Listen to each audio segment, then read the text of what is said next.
I got a reason to sing, a reason to dance.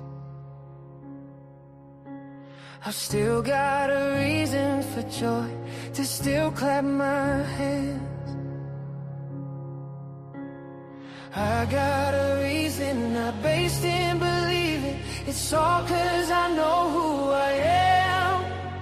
If you knew my story, you know I got a reason to dance. If you knew my story, you know I got a reason to dance. Let's sing that again. I got a reason to sing, a reason to dance. I still got a reason for joy, to still clap my hands. Woo! I got a reason, not based in believing. It's all 'cause I know who I am. If you knew my story, you know I got a reason to dance. Woo! Hey! If you knew my story, you know I got a reason to dance. I've got a reason to love, a reason to share. I've still got a reason to build, still reason to care. I got a reason, not based in believing. It's all 'cause I know who I am. If you knew my story, you know I got a reason to dance. If you knew my story, you know I got a reason to dance. Hey, if you knew my story, you know I got a reason to dance. Hey, if you knew my story, you know I got a reason to dance. When I think of all the things I've learned on the greatness of the vast unknown, how could I not be overwhelmed in awe of the majesty being alive right now? When I think of all the things I've learned on the greatness of the vast unknown, how could I not be overwhelmed in awe of the majesty being alive right now? If you knew my story, you know I got a reason to dance. If you knew my story, you know I got a reason to dance. If you knew my story, you know I got a reason to dance. To sing, to clap my hands for every night, have reason. If you knew my story, you know. Oh, you knew my story, you know. If you knew my story, you know. If you knew my story, you know. If you knew my story, you know. I got a reason. I still got a reason. I still have a reason. Not based in believing, but I still got a reason. If you knew What's my up, family? story, you Welcome in on this beautiful Wednesday afternoon, morning, evening, whatever it is for you. So glad to see you all. That has to be one of my favorite songs on the Bridge City Music Project right now. If you knew my story, you know I still got reason, and reason is pretty much the topic of today. And the reason I like that, the reason is the topic of the day, is because in our Sunday sessions, we've been in this series called Falling in Love with Reason, which is kind of like a double entendre for sure, but it's talking about we're walking through let me get my words right, reorienting ourselves with our relationships. People, you come out of religious superstition, you come out of indoctrination, you come out of culture and tradition, and you have all of these rules of engagement that you follow that are typically just based in somebody said. And so now it's kind of finding ways to, okay, now how do I engage relationships now, rooted in reason? So that's what we're doing on Sundays. And so that's kind of become a big theme. It's been on my mind all month long, all February long, is really, and I guess it's kind of a major part of my work itself, is how do you help people navigate life with reason?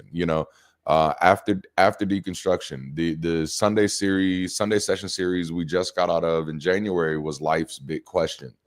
And that came from one of our members on the global campus, because last year we were having a conversation, one of our community conversations, and the question came up. It's and this was just very personal for one of our members, but the question was like, so what do I believe now? Like, how do I live life now? And the question she had was, does Bridge City have a Bible? And of course the answer is nah. But because and when she asked it, of course my knee-jerk reaction was like, hell no, we ain't got no Bible. Like, why would you want a Bible? Who'd want that? Why would you want to go backwards to one book when there are several books? But she mentioned something that I think I hadn't really thought of until she presented it. And she said, well, when you go to church, you have all of these baked in answers. When you're a part of a religion, you have all of these baked in answers. And let me see here. Hi, Joe. It's nice to see you. Deconstructed over a year ago. Good for you. Good for you. I'm glad you found the channel and the content. But she said, yeah, when you leave religion, and I think her background, and I may be wrong, she'll correct me if I am, but I think her background was Islam, not Christianity. But she deconstructed, and she said, well, religion gives you all of these baked in answers, and I had really never thought about religion that way. Even though, like, for many people that's what it is, and in the beginning that's what I thought it was too, but as I became a pastor, it was like, yeah, we ain't got no damn answers, you know what I'm saying? And so it's really giving people a bunch of shortcuts. But that is kind of how religion presented itself, is to have these answers for life's big questions. Even today, like, that's still a way that religion attracts people, is by promoting itself as the answer. And it's the answer to questions that actually matter to people. And sometimes it's questions like nobody's really asking, is like, where do I go when I have a broken heart? I don't know where you go. I've never had a broken heart and been like, oh, where do I go now? Like, no, but it offers to kind of have these answers for you. Like, I can remember back in my early days, they'd have these little booklets that they'd give you, and it's like, what scripture to turn to if you're feeling depression, what scripture to turn to if you lusting after somebody, what scripture to turn to if you need a new job. And so it was just all of these baked in answers. And I struggle even using the word answers. It feels so tongue in cheek, but it was all of these baked in answers that made people feel like, yeah, I know what to do. I know how to navigate life. As we've been talking on our Sundays, we even see it in our families. Like, it's so easy if you've grown up in a culture dominated by the Abrahamic faiths, to just slip into the comfort of, the order of the household. The man is the head of the house. The woman is under the man, and the children are under the women. And I'm not going to tell you how to do your household, but What reason does is it says, okay, that might be okay, but why? What makes that structurally sound? What makes that work? What makes that the most efficient way to do things? So it's interesting. Since my pastor wanted to talk to me after my deconstruction, I found out quick that he didn't seem to know much about apologetics. Actually, thank you for saying that, and that's something that I've often brought up, and people are like, "What? No, that can't be right. All pastors are trained in apologetics." Like, no, apologists exist in their own world. They are. Ain't nobody getting saved because of apologists. I mean, that's not 100% true because only Sith deals in absolutes. But again, ain't nobody getting saved because of apologists. The work of the church and the work of apologists are different two different fields of working, and so therefore most pastors are not very well versed in apologetics. Like, most are not. um mm-mm, that that's just not what they're here for. They defend the faith differently. And so, anyway, big point was, she brought up a great point. People have trouble, or it's not even that just that people have trouble. It's just that people get so used to having ready-made answers that it makes it difficult sometimes to do life after deconstruction. And I see that a lot. I run into that a lot, which is why I do. If you notice, I do try to center my content not just on what's wrong with the Bible, or not just what's wrong with Christianity, or not just what's wrong with the world, but literally, no, how does this impact us? How has this impacted us, so that we can get a better understanding of what we're dealing with now?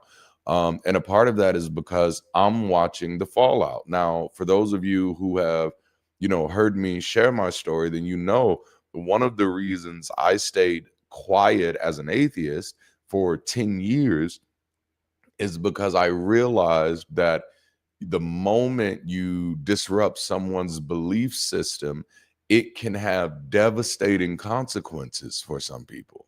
Okay. Disrupting someone's belief system isn't just a game you play, it isn't just points you win. It can have a critical and critically devastating um, ramifications. And as a person who comes from a pastoral role, that concerned me, that like, ooh, I don't know if I want to, like, even when I was a pastor, I didn't preach against the drug dealers in my church. I didn't preach against the drug dealers in my church. I knew they were there, but I did not preach against them.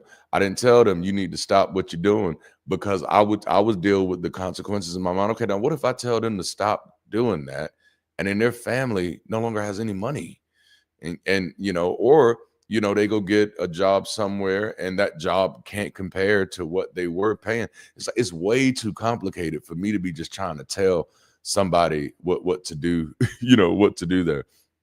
So, but so the big point is, when people come out of deconstruction, or when people deconstruct their beliefs, it doesn't just impact what they believe. It sometimes impact where they can stay. It sometimes impacts who they can live with. It sometimes impact who calls them family and who doesn't.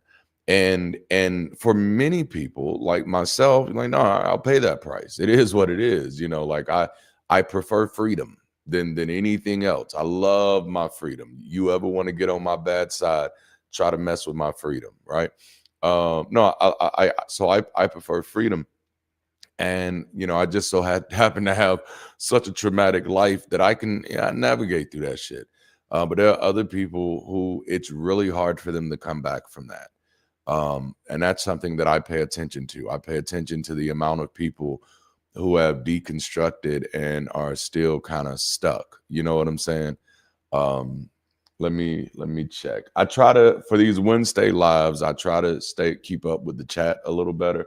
Sundays I can't do that. Sundays I'm in full preacher mode, and so I can't really keep up with the chats. Every now and then something to catch my attention, and I'll have to laugh.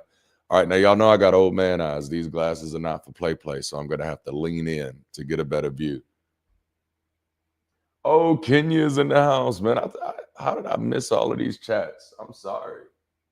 Kenya is in the house. Nairobi, that is beautiful, man. That's incredible. Actually, okay, I'm gonna try to read these so y'all don't get lost. Oh, I can do this too. This makes it easier. My wife, who proclaims Christianity, actually been rather supportive of my journey of deconstruction, but I have to admit that alone makes me feel selfish at times. Wow, man, that's a beautiful thing. That is a very, very beautiful thing. When you have a partner, someone that you're in relationship with, that is supportive of that journey. You know, still other one is still. I mean, average Joe. Oh, Joe, yeah, still slowly working things out with my wife. Oh man, yeah, I get that. It can be a process. It can be a process. Are you atheist? Yes, I am an atheist. Among many other things. I'm a lot of things, y'all. I'm a lot of things. But yeah, I am definitely an atheist. My first wife, she would not have been able to survive me being an atheist. Like that was. And I knew that was going to be or I thought it was going to be a problem for my second wife too. So I didn't tell her until we were like really deep in the relationship. And at that moment I started kind of feeling bad. So I was like, hey, listen, because she was still introducing me to people as a pastor, and even though I wasn't pastoring anymore. And, and so I was like, hey, I got to be honest with you. I know I hadn't said this out loud, but I don't actually believe in God at all. And so if you want to call this relationship quits, I get it. I get it. Number one, because I know how Black people have been taught to look at atheists. Like, it's really horrible, like with no reason. Like, it's just horrible. But my wife was real cool. She was like, boy, I thought you was about to say something crazy. And I was like, wow, so that was a gift. That was a gift. So it is not, and I know it doesn't work like that for everybody. I've talked to several people, especially since sharing my story, who have been in that place. I should have made this video today about marriages, right? So I'm going to have to put that on the list. I'm going to put that on the list of things to talk about. But I've definitely talked to several people who have been in that place where one of them deconstructed and the other person didn't, or one of them deconverted and the other person didn't.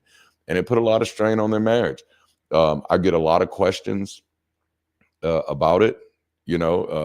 Especially from the non-believing spouse, like, what do I do? Is my marriage going to survive? And like, there are plenty of examples of marriage surviving, one person believing and the other person not. Now, I'm not necessarily an advocate for that version of marriage, but hey, it exists because people can compartmentalize their religion. And so what I typically say is, if the person is hyper religious, that's typically mainly where you're going to have more problems at. When the person is hyper religious, deeply religious, they go to church every Sunday, they follow all the rules, they cook for the pastor every now and then. Like, that person, if you married to that person, you're going to have a problem. But if the person you're married to is more just like a cultural Christian, where they go every now and then, or they could go every Sunday, but it's not for anything doctrinal. They're not going for theology. They're going for community and stuff like that. Then it works. It works. Man, oh, glad you could make the stream as well. I'm gonna have to put some of these on the screen, y'all, so I can see these. Man, yes. I know it, right? Like, I didn't even know we were gonna be talking about relationships today. Can't come out as an atheist. I live in an extremely religious family. That is hard. That is hard. You shouldn't be ashamed of deconstruction. Absolutely. Absolutely. For you, that's Arab vlog. I know exactly what that feels like, to be stuck and be surrounded by religious folk, and so one thing I'd advise, if you check into my description, we have a community called Bridge City Community. Now, to be clear, it is not a deconstruction community. Though there is a deconstruction club in the community, there's a club in the community where people talk about deconstruction. So you have that. What it is just a community for people to exist beyond belief. And so if you're looking for a place where you can just be honest and authentic and have people to talk to, some people who share some of your experiences, Bridge City is a perfect place. We have people from all over the globe who are part of our global campus. We have people in Malaysia, people in Japan, people in Canada, of course, all across the United States. And the only thing I ask is if you do join the campus, make sure you introduce yourself so we know your story, you know. I have heard that it is not necessarily easy coming out as atheist, but worth it in the end. Also need to make sure you do it correctly for your situation. Learn this through my journey. And that's the humanist part, right? Is giving people the freedom, giving people the permission, and giving people the space to do it in a way that works for their situation. Unless we're in a place where we can give everybody, you know, a place to stay, unless we're in a place where we can replace everybody's income if they lose their job, unless we're in a place where we can protect people from physical or verbal or psychological harm, then we, you know, from the work that I do, for me, I can only speak for me. For me, I didn't want to do that. Like, nah, I can't just rip the rug until I have something that I think will help people reorient themselves. And that's what really what all of the work I do through DLDD World Group is. It's finding ways to help people. Well, as the title of today's kind of conversation is, to navigate life with reason after deconstruction. And that's what I'll say to the relationships angle as well. Even when you have a relationships, and let's talk about all of them, even when you have relationships, whether this is relationship with your family members, whether this is relationship with your significant other, your spouse, your partner, whether it's a relationship with your children, your parents, however, whatever the dynamic is, your friends, relationships with believers can persist. The relationship just can't be based on the belief anymore. And in many cases, if you can deconstruct in a healthy environment that's not outrage inducing, many times you'll find that your friendships and your relationships aren't based on the beliefs anyway. The beliefs in most cases were just a loyalty test to make sure we're part of the same tribe. But what I find that often helps people is really getting people to reorient themselves around, okay, look, if our friendship, okay, now that I'm not this anymore, was that ever the basis of the relationship? And if that was never the basis of the relationship, then there is a through point. There is a way to sustain this relationship. There is a way to preserve this relationship. That was loud. There is a way to preserve this relationship, but it really only happens if we can base this relationship in reason and not my belief identity marker, you know? So now I'm gonna try to keep up with all these chats now, and y'all are sending good ones too. Y'all are sending good ones. All right, let's see here. My partner and family definitely supports me. Beautiful, accepting of my atheism. They're a little bit religious and fairly superstitious, but nobody is ready to reasonably reflect. All too tired, busy. That's real. Like, yes, that's real. To Takia, no way I'm coming out as an atheist. I live in the Middle East. I can't survive living a lie. Wow. Yeah, I understand. That's real talk. That's real talk. And that's why, you know, I don't want to get in my visionary mode because we got something to talk about. I don't want to get in my visionary mode, but that's why I'm telling you, Bridge City is, to me, like, somebody else may think there's a better vehicle, but I think Bridge City is the best global vehicle for creating safety for people who no longer believe. And there's a lot of strategic reasons why, and I'm not going to go too deep into that strategy right here, you know, because people be watching. But no, there's a lot of reason why Bridge City to me is the most effective vehicle. Number one, Bridge City doesn't market itself as an atheist organization, right? It doesn't market itself as a community for secular people. No, the reason it doesn't market itself as a community for secular people is because community for secular people is redundant. I'm gonna say that again. I felt like a preacher when I said that. The reason Bridge City is not marketed as a community for secular people is because, like, if being a community for secular people is redundant. We're a community for people, period. And so what that does allow, as we expand and as we build campuses in other places, is it allows people to attach to Bridge City without having to out themselves. Isn't that beautiful? That's strategy. That's strategy. And that's consideration. That's what happens when you have a sociologist at the table, folks. All right. So let's talk. All right. So y'all know, if you want to see me get aggravated on the live stream, ask me a question that I think is somewhat of a stupid question. And to be fair, I'm not saying the people are stupid, even though people are stupid too. But you ask me a stupid question, I'm gonna get flustered. I'm gonna do my best not to dehumanize you. But my number one answer anytime I get a question that I think is kind of like that, and a better way of phrasing it is probably not a stupid question. It's just that I get a question that I know that if the person was grounded in some sense of critical thinking, that they wouldn't even ask the question. Like, the question wouldn't even exist. You'd already know the reason of what's wrong with the question in the first place. And that's the thing I think we take for granted. And I think that's where a lot of people live at, is that a lot of people don't even know how to ask questions anymore. A lot of people don't know how to navigate life. Reason is foreign from people. Using critical thinking is foreign. Look up the schoolofthought.org if you haven't already. I gotta get a lower third with their stuff on it. Schoolofthought.org is a great resource for critical thinking tools. They have logical fallacies, like visualization things that you can walk through. They have things that help you check your biases. All of these things are very helpful. All right.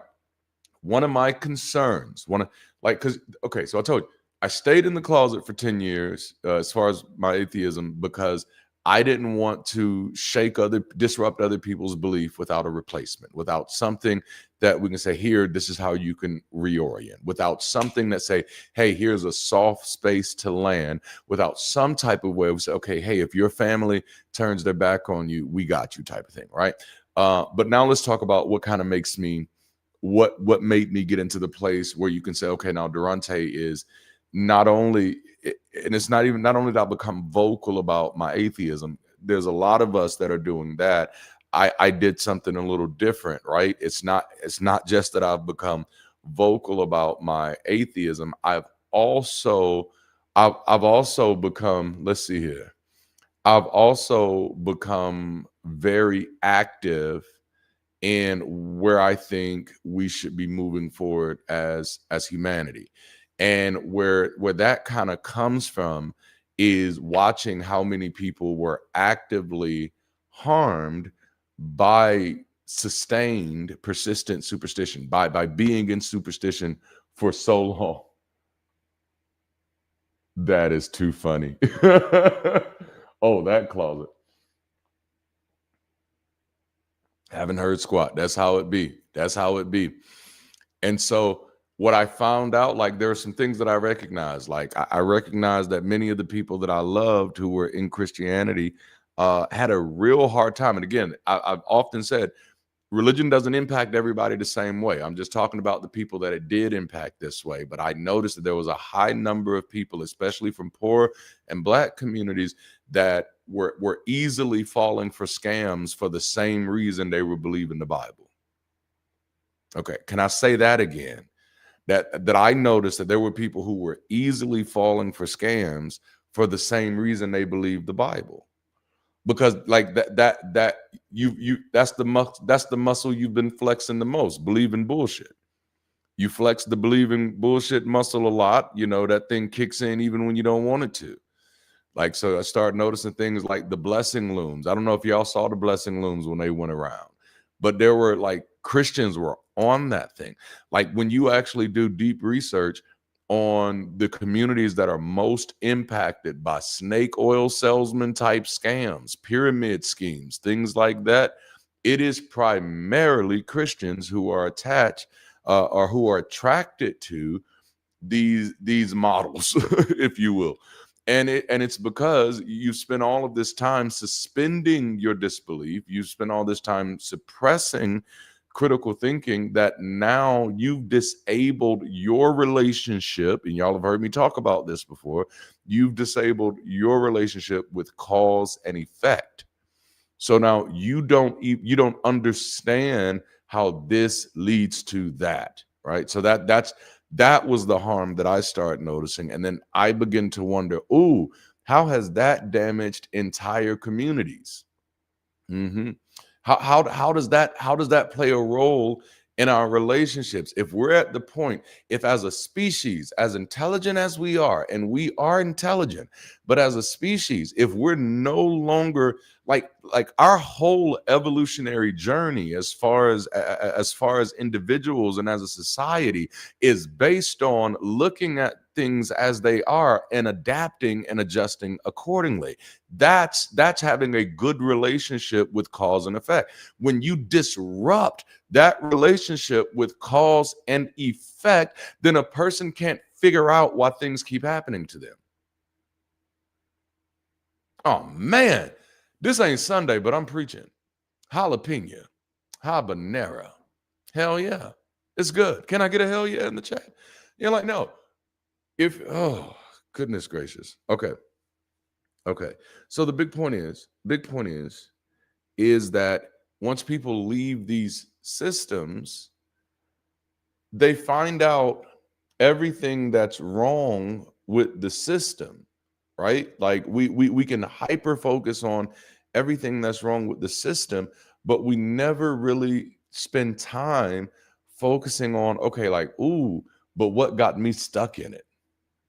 Like this system is so wrong and has been wrong for a very long time. And I was stuck. I was there. I was stuck in wrong. And the one thing I never want to be again is stuck in wrong. I don't care how popular that wrong is. I don't care how trendy that wrong is. I don't ever again want to be stuck in wrong, at least not for long.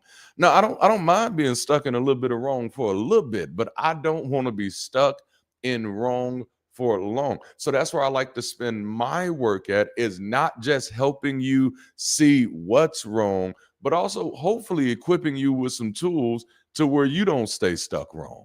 You know what I'm saying? Hell yeah. Deanna. I know it, right? Just sound like a preacher. I can't help it, man. That's you know, it's a part of the culture. It's the culture. What can I say? And so after deconstruction, we don't just leave beliefs. You lose an entire program. What to think, who to trust, how to feel, what to fear, and what to hope for. And those are all of the shortcuts that kind of get programmed in. You already know what to think. And now you realize, like, no, I have to update this. It's one of my favorite little sayings. I got these little isms, these little sayings, but I have to update my reality in real time. There are no shortcuts in life, right? I have to update my reality in real time. What I believe to be true today, I may understand to be false tomorrow. So I have to update my reality in real time. And it's funny, I pulled that from my days as a Christian. There was a time I was in 11th grade and I was getting on to this dude about smoking cigarettes, because I had stopped smoking for a few years by then. And so I was getting on to this dude about smoking cigarettes. And I was like, don't you know that your body is the temple of the Holy Spirit? And then he was like, what?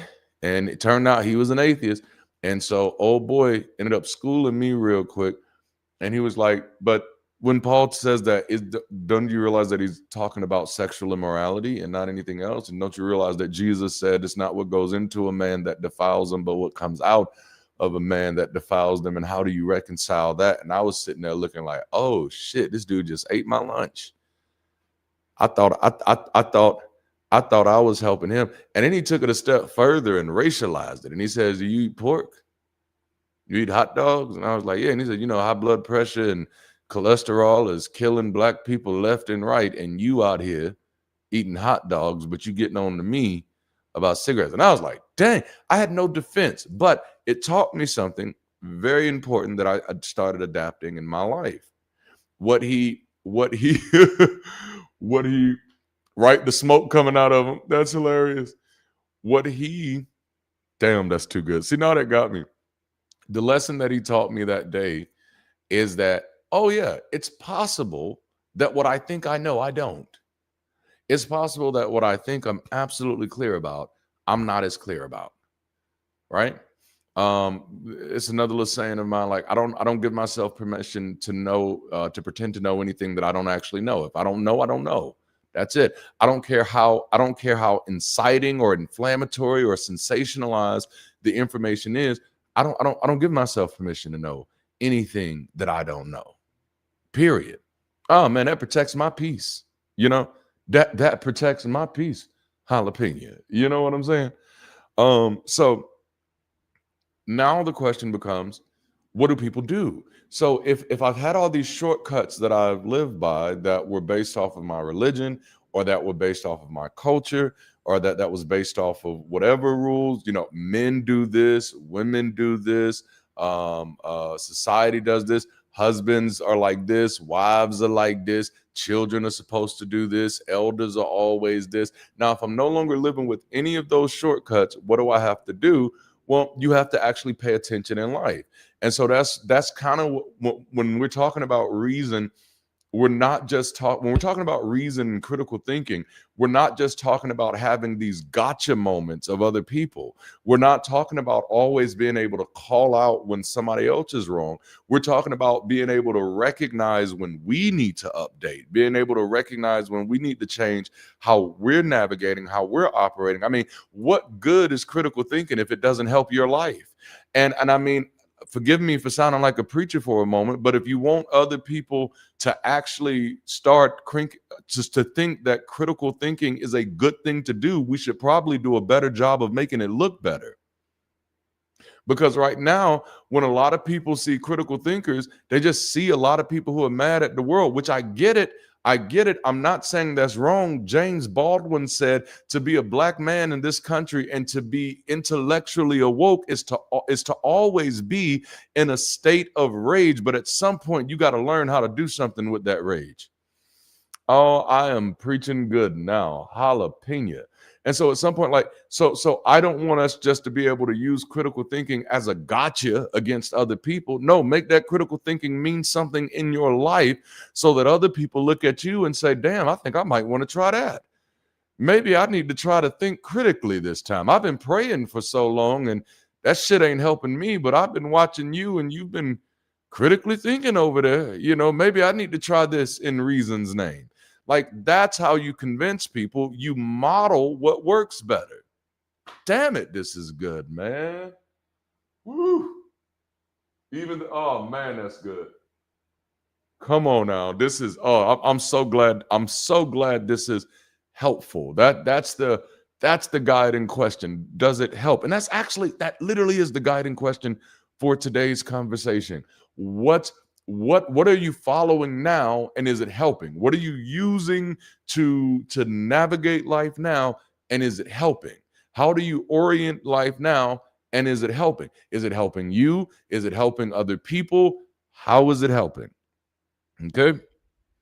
So religion didn't just give us answers, it gave us inputs on repeat. You had sermons, you have worship, you have devotionals, you got group talk, you got wise voices, and you got approved books. Now, those are all inputs that impact how you navigate in the world. So sometimes it's like, man, why is my first response to pray? So that's something that people struggle with. I don't, but that's something that people struggle with even after deconverting. They're like, man, I don't even believe in a God anymore, but sometimes I just feel this urge to pray. And why do I feel that urge? Because you had decades of input that told you a family that prays together stays together. You got decades of input that told you prayer changes things. You have decades of input that told you that prayer is a viable, verifiable, validated way of interacting with life. So you're still running on that operating system until you change how you operate. Is this good? Woo, man. Oh my goodness. If I were to talk to my pastor again, how should I approach him to get him to think? Um, uh, I would suggest don't do that.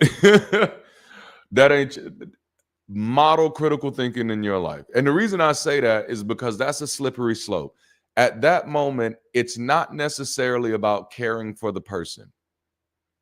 You know, it's projection. I've changed what I believe. Now I want everybody I know to do the same thing.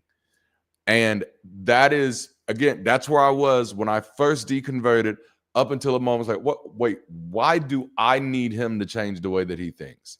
He needs him to change the way that he thinks. And so if you want that to happen, you need to find out why he needs to change the way that he thinks and not why you want him to. Because that's the thing that I often tell people. People change their minds on a spectrum of safety. So if right information changed people's minds, everybody's minds would be changed.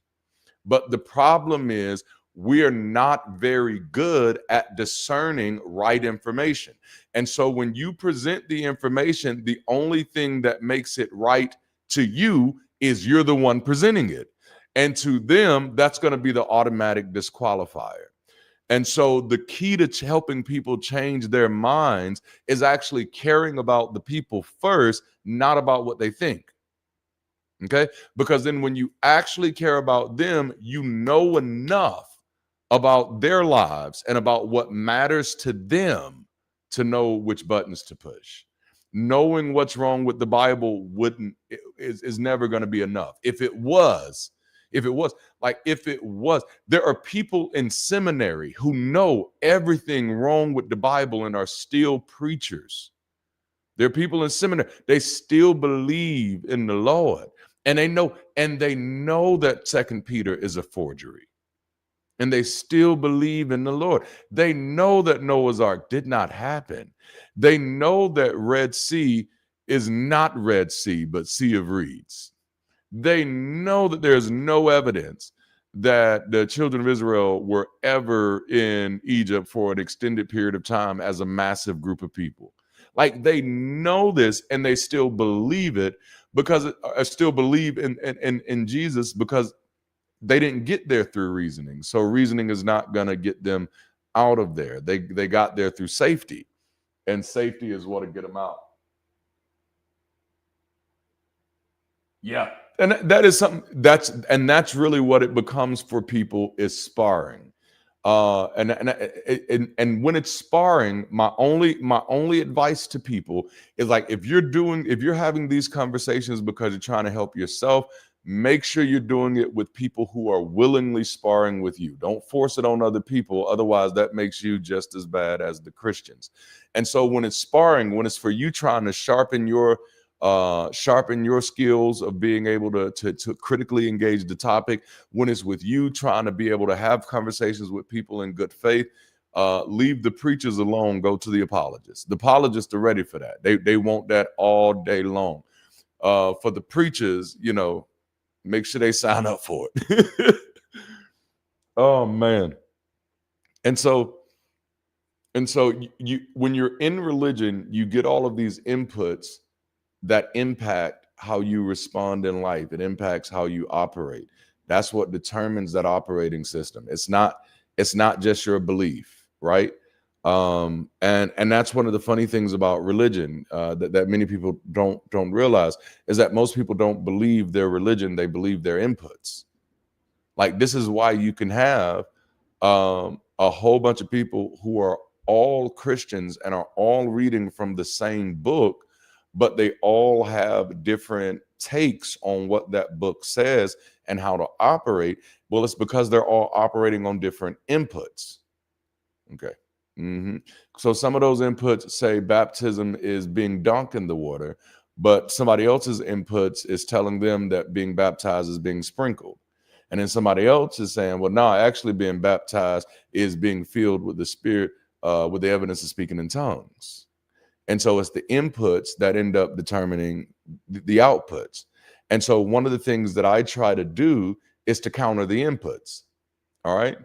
So people who are a part of the religion, they have somewhere to go to hear things that are going to reinforce biblical fluency, that's going to reinforce faith-filled thinking, that's going to reinforce this type of creative based narrative where you were designed and you have a purpose that you have to find and fulfill. So I'm going to counter those inputs. This is why we have Sunday sessions, because then when you have other people who may not even be fully non-believers, they just want to go somewhere where they don't have to check their mind at the door. They want to go somewhere where they're getting motivation and inspiration and information and encouragement that they can actually practically apply in their lives without having to wait for a genie, or a voodoo priestess to say a special prayer over their lives. See, that's how you counter. That's how I counter what those inputs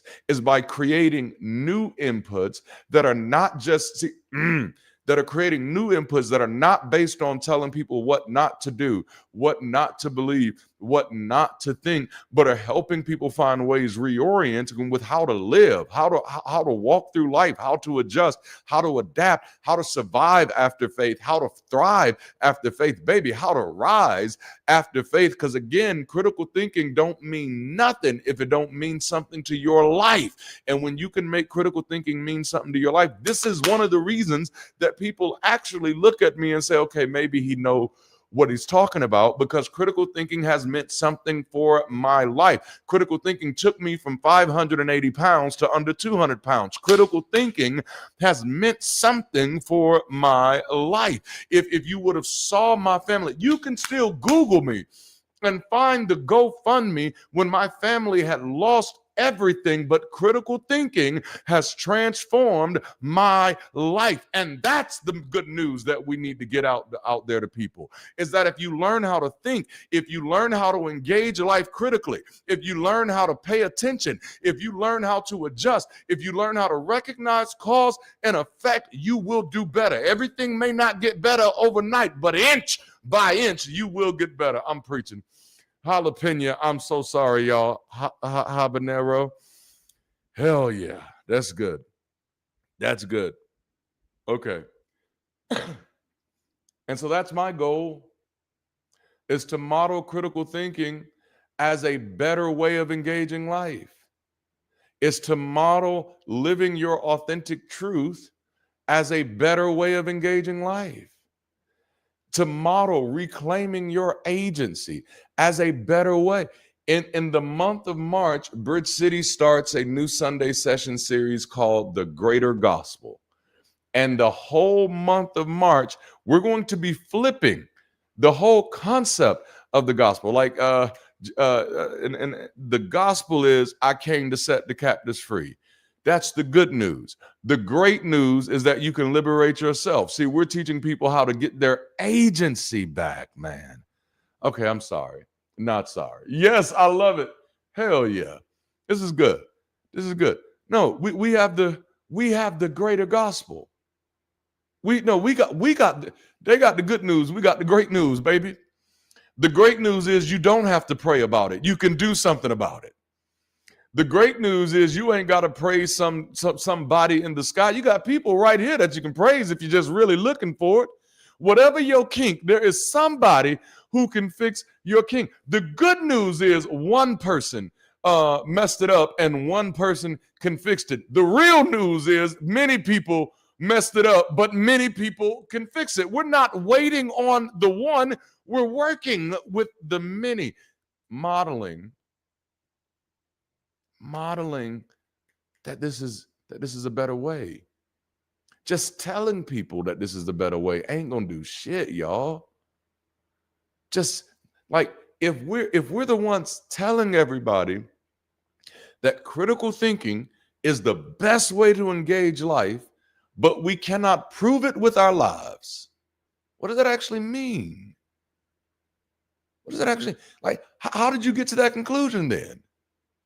How do you think critical thinking is the best way to engage life, but you can't prove it with your life?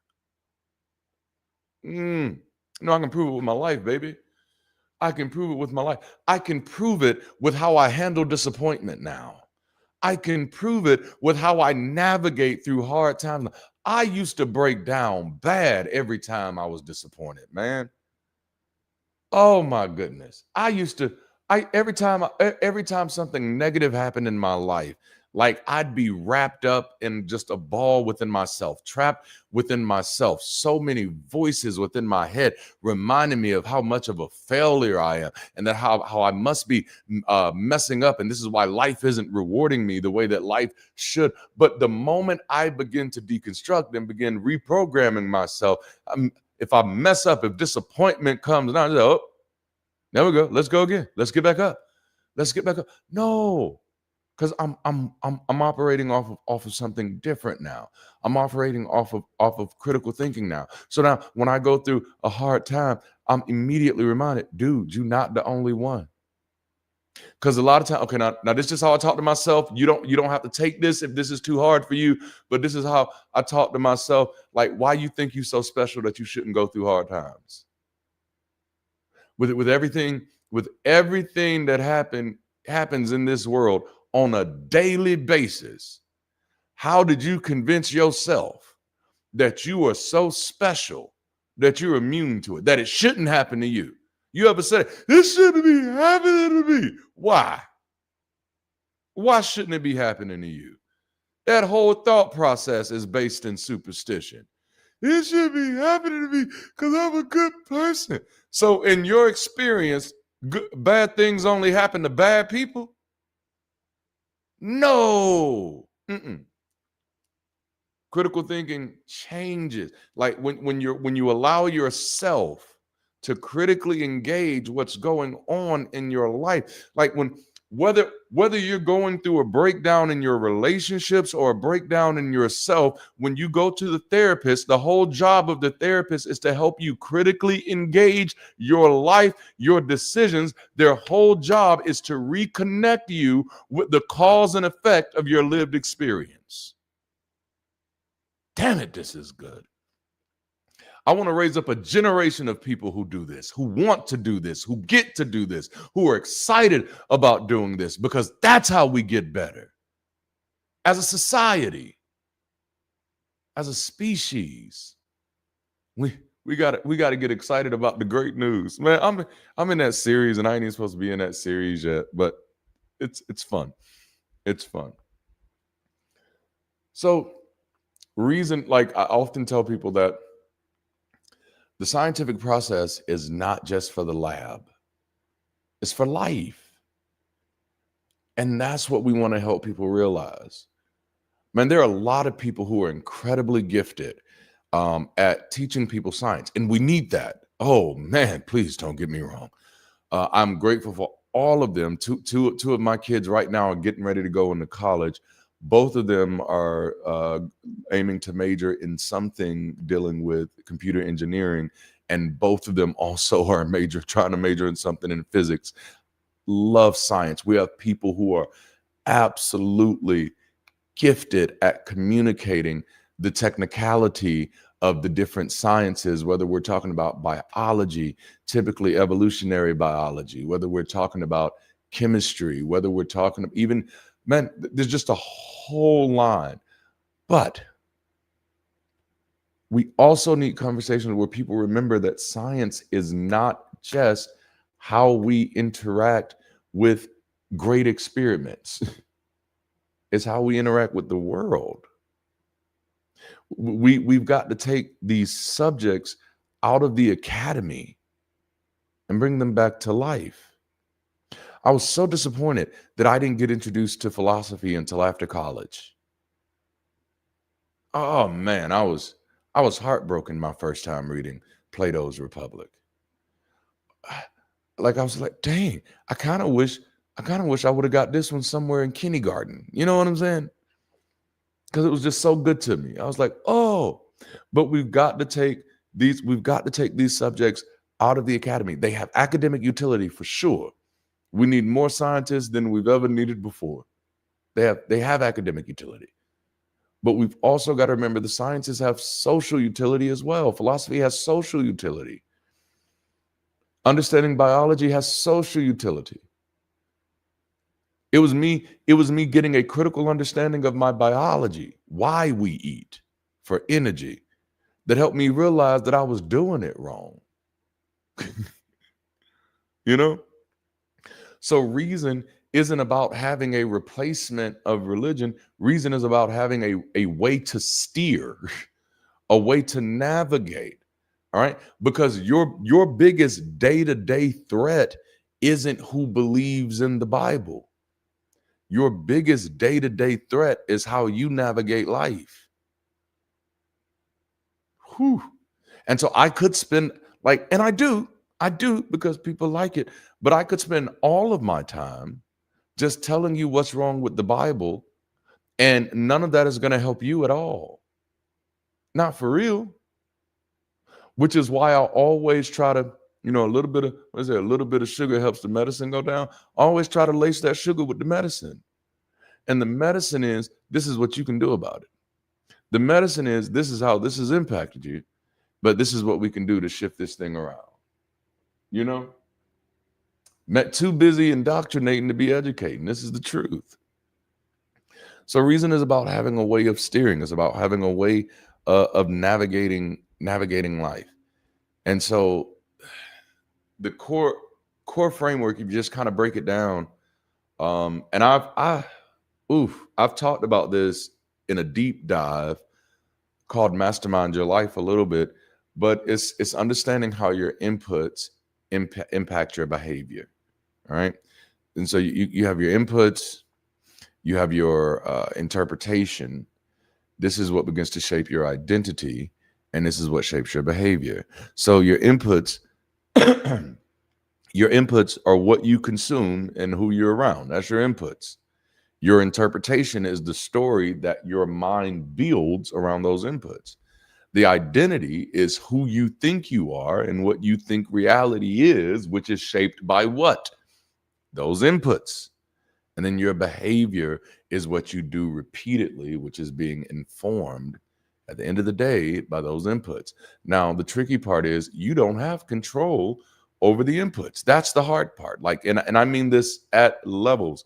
As a living being, man, like from the moment you step outside of your house, you receive and encode more data than you could possibly interrogate at one time. You every second you're overwhelmed with data because your brain processes everything as data. And that's just walking outside, right? That's just walking outside, trees, plants, grass, ground, squirrel, noise, all that things.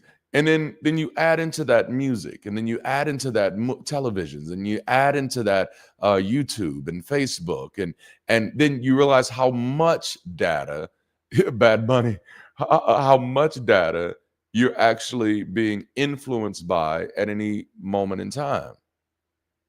Okay. If you take that for granted, your life will feel like a free fall. Because because these are things that I was wrestling with when I was going through my deconstruction, even like prior to fully deconverting, while I was deconstructing, trying to figure out like how many voices in my head are actually my voice. Because there was a lot of voices, there were a lot of opinions in my head that were not mine. But it's because I had exposed myself to so much. Like I remember a time, y'all know I get vulnerable here. I get naked so you can get naked too, so we can all be naked together. Look at that. But no, there was a time when after my first marriage, after the divorce, where me and my ex-wife would always be arguing because she was just so, what's a word that I want to use without dehumanizing an ex, but just didn't put me in a great space, right? So I'd find myself yelling all the time. Hey, yeah, yeah, yeah, yeah. And this is the ex. It was always something over the kids, right? And then one day after that, because I'm looking at my oldest son through the window of the car, and I'm like, dang, that's not really how I want him to see me. And so I remember going back home and sitting down, accusatory, that might work, yes. And I was sitting at home and I was like, why do I respond that way? Because this ain't the first time that I respond. Why do I get so emotionally upset that I'm crying and that I'm cussing and that I'm yelling? What is going on here? What is this? And that's one of those moments where I realized, like, this ain't even me. I'm doing this to play out a script based off of what I have seen is considered an acceptable response to having your heart broken, to being upset. This is how you show people that you're upset. This is how you show people that you're mad. This is how you show people that you're hurt and that you're angry. And I was like, oh no, but that's not actually how I do it. That's the script that I'm running. And I realized I can change the script. I can change my script. It may take some time. Satan. It may take some time, but I can change the script. Like, I don't want to oversimplify it, but you rise or fall by what you rehearse. And a lot of what we're rehearsing, and it's just a side effect of coming out of religious superstition or cultural superstition. A lot of what we're rehearsing isn't even stuff that we have a reasonable relationship with. It's just, it has been said so much, or it has been displayed so much, it's been demonstrated so much, it's been normalized so much that it's become a default operating mode, right? Like, going back, I remember I told you I used to break down every time something bad happened in life. That I thought that was the default operating mode. The majority of media I consumed showed people reacting to hard times by going into depression. I had programmed myself to respond to hard times. Man, that's heavy. That's heavy. Man, yes, indeed. So I started paying attention to my programming channels. And that's really the meat of this conversation today. Is that, like, how do you use reason to navigate your life? Well, like, you start at the inputs. And we talking about your life, right? Like, that's the thing. We're talking about your life, not how to navigate other people's lives. I always joke about how much of the secular community is so much like the small church world. It's so much like the small church world. Because, like, in the small church world, you know, when you preaching as the preacher, the person you preaching to is never the person in the room, apparently. You know what I'm saying? Somebody's always saying, oh man, this is Mary Linda's word. Oh, Mary Linda should have been here to see that. But you the one in here, you know. And what I mean by that is we take all of the tools we get to use against other people, as opposed to taking tools to use for our own lives, right? So, and I've been reminding people of this, ever since I kind of got in the game, is that use critical thinking for yourself first. I learn how to identify your cognitive dissonance, learn how to identify your logical fallacies, learn how to identify your biases. What default biases do you lean to? And as you learn how to do those things, it doesn't just tell you, like, ooh, this is why what I used to believe is a lie. Like, that's useful, but you already know that what you used to believe is a lie. What you need now is, how can I make sure to never get caught up in a lie again? Or even better, how can I make sure not to get caught up in anything that's not productive for my life? How can I make sure not to get stuck in somebody else's bandwagon? And that's what this conversation is about. And so you start there by monitoring what we'll call 4 programming channels, 4 channels of programming in your life. Number 1 is what you watch. Like you can't control all of the data. Look, I couldn't get that off. You can't control all of the information that's coming in your life, but you can start with what you watch. And I'm not saying that everything you watch should be, just super duper educational, but I will say, why not? Why not? One day I was talking to my friends, this was probably about 5 years ago, and we were talking about something about what we were going to watch, and somebody said, well, that's boring. And I said, that's interesting. That's interesting. So you don't want to read this or watch this or learn this because that's boring. Wow. Yeah. I was like, man, that is a really vulnerable position to put yourself in. And I'm like, well, what do you mean? That means that if there's anything your life needs that you need to know, if it's boring, it's already off the table for you. I'm like, oh, I ain't never thought of that. And I'm like, and the thing, I like to give people new frameworks or new ways of thinking about it. And I said, have you ever realized that you have permission to change what boring means to you? That you have permission to change what fun is to you? Oh man. Now this conversation got good because I started asking them, come on, let's talk about what's fun. If this is boring, what's fun? Let's talk about it. And everybody started talking about all of the things that are fun. Okay? All of that thing. Man, buying something new, that's fun. Going to a party, that's fun. Eating such and such, that's fun. All right. Why is everything that's fun for you wasting your money, wasting your time, and not giving you anything back but memories? So maybe the way you approach life, maybe the way you approach life is problematic because the way you approach fun is it can only be fun if it doesn't make me better. Like why is nothing you do that's fun makes you better? Like, no. Oh man, that's weird. You might want to fix that. And the beautiful thing is you're not trapped into a personality type. You can fix yourself. And you say, well, maybe I want to do. If that's what you want, fine. But you make sure you stand on that business.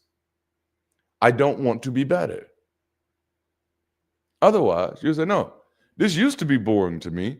And then I interrogated it with reason and I found out like, no, this is fun. Y'all don't. Okay. So what you watch, we'll start there. What you watch. How does what you watch help you? Like actually help you? What watching does, like watching can teach you, it can expand your perspective, it can expose you to new things, it can model skills for you, it can normalize growth, it can inspire action. But watching stuff can also hijack emotions. It can addict your attention. It can distort your reality and keep you angry and keep you afraid. And so the questions you have to ask is, how is this helping me? And how am I helping by watching it? This was something I went through. My family was living in a hotel at the time. This is before the trailer. My family was living in a hotel at the time. And this is definitely during my strong Black nationalist days. And I was watching, black body after black body after black body on the news. It was horrible. It was horrible. Whether it was Sandra Bland, Micah X, different story every time, Tamir Rice, George Floyd. And I was drowning myself in it. Really was. Like I was in it, and I remember Corn Gaines, I think, was the last one, and I was watching every tidbit of news on it that I could. I was staying on top of that story like I was a journalist who had been assigned to it. And I was realizing by that time, because I had been doing it for like a few years then, but I was realizing that this is really starting to color the way I see the world. This is really starting to color the way that I interact with strangers. This is really starting to color the way that I perceive people, even people I've never met or had interactions with. And none of it's helping me, nor is it putting me in a position to help them. And that's when I was like, I've taken some bait here.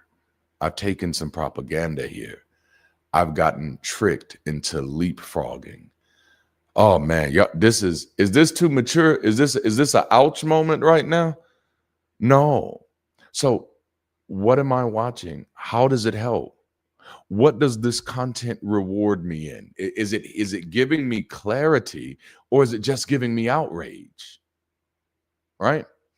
Because if it's just giving me outrage, I already know I have a lot to be enraged about. Now, I got history books filled with reasons to be mad. What's going to be, I don't need another reason to be mad unless it comes with what we can do about it.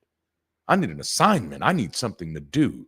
And maybe what I do today won't be, maybe there's nothing I can do today that will have impact on that situation today. But maybe there's something I can do today that gets me closer to becoming the type of person who can do something about situations like that. And guess what? That was damn near 6 years ago. And guess what? Today I am closer to being the type of person who can do something. You know? Jalapeno. Does it give me clarity, or is it just making me upset? After I watch this, do I feel more capable, or do I just feel more compulsive? Especially for all of my activist family, for my activist friends, my activist brothers and sisters, read Revolutionary Suicide. Stop building your activism off the cliff notes of Black history. The cliff notes are the propaganda, not the strategy. You know, stop doing what they did to lose, claiming that they won. That means you ain't read their writing. You ain't read Dr. King's Community of Chaos. Where do we go from here? You ain't read it. You have not read Revolutionary Suicide by Dr. Huey P. Newton. You ain't read it. No, you're following a commercialized, sanitized, Americanized, friendly version of revolution that is not revolution at all. Number one, I'm going to let the cat out the bag. If you do not have an economic floor, you are not an activist. You're an agitator. All right, back to regularly scheduled programming. I'm gonna shut up. I'm gonna shut up before I make y'all mad. Does it give me tools? Does it give me tools, or does it just give me a hot take? Because that's what I start realizing. Everybody has a new way to look at it, but still don't have a better way of doing it. That's why that's another reason I was so afraid to come out into the YouTube space, because I didn't want to get caught up in the YouTube motivation guru people. Because everybody's giving hot takes, just a new way to look at it, but nobody's giving any tools about what to do. I'm just going to give you another reason to be mad. You know what I'm saying? Like, Noah is more useful than that. Noah doesn't just spend his time telling people, hey, there's a storm coming. He actually building a boat. How you going to let that fan fictional motherfucker be better than you? No. So if you see something that's wrong, the only reasonable response is to do something that is a solution. If a storm is coming that is going to flood everything, somebody has to be building a boat. A few Sundays ago, we talked about what do good people do? Good people don't yell, oh, bad things are happening. Good people get in position to do something about it. Again, make that critical thinking mean something. Jalapeno. You know? And then, of course, this is a great one. Is it evidence-based or is it identity-based? You know?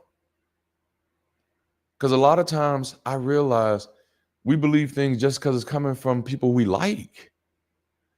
We believe things just because it's coming from people we identify with. And vice versa.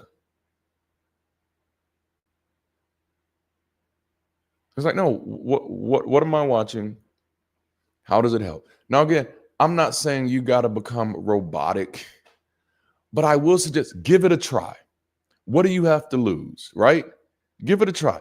Give yourself 1 week where you say, I'm gonna go on a programming diet for 1 week. For 1 week, I am only going to watch things that can help me. I'm going to watch things that help me understand personal finances better. I'm going to watch things that help me understand what's going on in my local community, my local city. I'm going to watch things that helps me in my career, in my skill, in my craft. I'm going to watch things that inspire me, that motivate me. Just try it for 1 week. Now, the beautiful thing about us is we're not church. We're not religion. We don't have any rules. So it's just try it. Try it and see how it makes you feel at the end of the week. And let's keep it as grounded as possible. Track it. Journal it.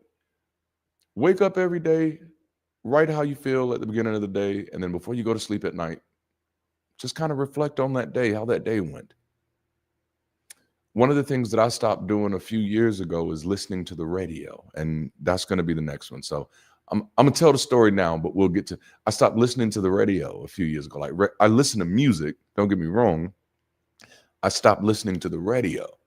Now, Darante, why'd you stop listening to the radio? I stopped listening to the radio because that's them curating what I hear. And I live in a world where I can curate what I hear.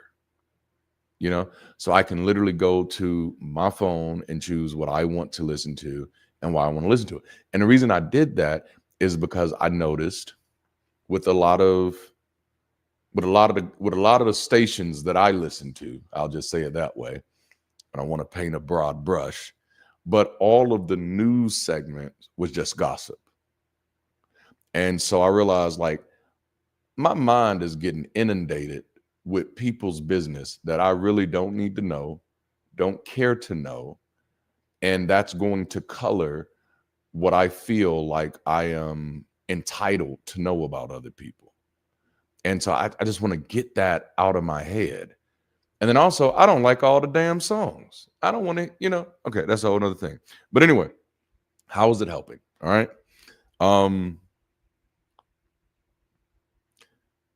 It's okay to have some content that's dessert. Fox News and CNN. It's okay to have some stuff that's dessert. Like again, there are no real rules here. These are, you do what works for you, right? But what I typically tell people is if you're in a place, oh yeah, a bit too rich. If you're in a place where like there's some things that you're not happy with in your life and you want your life to be better, this is who that's for. Now, if you're like, everything in my life is sweet right now, like everything in my life is like sugar on ice cream, okay, then you keep doing what you're doing, and maybe you share some of what you're doing with us. But no. So real quick, just a kind of thought experiment, something that you can just kind of put in your head now. Name one channel or creator or show that makes you wiser. Sugar on ice. Oh, what is it? Sugar honey iced tea? Is that what that is? Jalapeno. Name one channel, a creator, or show that makes you wiser. And then also name one that makes you louder, but not better. And you start thinking about that. And again, you're the agent in your life, right? So it's not, hey, would Darante think this is helpful for me? No, fuck Darante. Can you identify how this is helpful for you in any ways that are meaningful for you? Yes, Myth Vision is a great one. Great shout out. I love that. Silence can be great music. Like I hear music in the silence. Like just it's a wonderful, I don't want to call it a gift, but it's a wonderful thing. So that's the big question of the first channel. How does what you watch help you? Every media message is constructed with a specific point of view. You know what I'm saying? Every media message is constructed with a specific point of view. So deconstruct that intent. Ask yourself, who created this and what do they want me to feel? Okay. And then just to kind of give yourself, how the young kids say, go touch some grass, look for beauty over fear. If you look for ugly, you'll find it. And if you look for beauty, you'll find it. So no, I'm not saying close your eyes to one or the other. But if you ever find yourself surrounded in ugly, look for the beauty. You see what I'm saying? And if you ever find yourself surrounded in beauty, hey, it's not a bad idea to check for the ugly. It's giving yourself freedom to update your realism in real time. I know it, right? Go touch touch the grass. Somebody told me that in my comments. You need to go touch grass. And I had jokes. I be touching grass. All right. Okay. Anyway, I'm gonna leave it alone. I'm supposed to be motivational right now, not freaky. So yeah, look for beauty,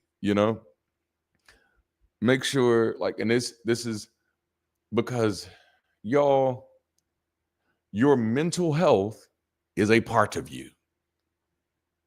Okay, your mental health. See, somebody gets it. Your mental health is a part of you. So if you see yourself, find yourself constantly getting angry, constantly upset, like even if everything you're angry and upset about is like you're absolutely valid and justified in being upset and angry, still use your critical thinking skills to know it can't be healthy to maintain that state. Like it's not going to be healthy to you. Like literally, it's not going to be healthy to your chemistry. It's not going to be healthy for your mental clarity.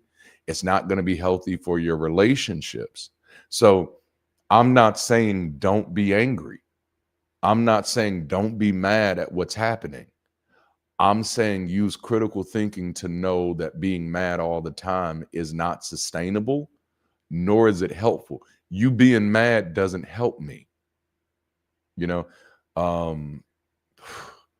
the thing. Like, I want to write this book called The Art of Being Helpful because I realize we no longer actually know how to help anymore. I shared this past Sunday that I wrote a story that I'm working on writing a story called Pressure. It's a short story. And that's kind of that's part of the moral of that story is that we can convince ourselves that we're helping when we're really not doing anything. Oh, I love that. When we're really not doing anything. So like somebody says, I really need help. And for so long, praying for people has been helpful while not actually being helpful. And you think that in the secular community, and I'm going to eventually stop using the word secular altogether, but you think within the secular community that we know how to be more helpful. And it's like, nah, For many of us, being helpful is me being mad with you. Yeah, I'm really mad. See, I'm helping now.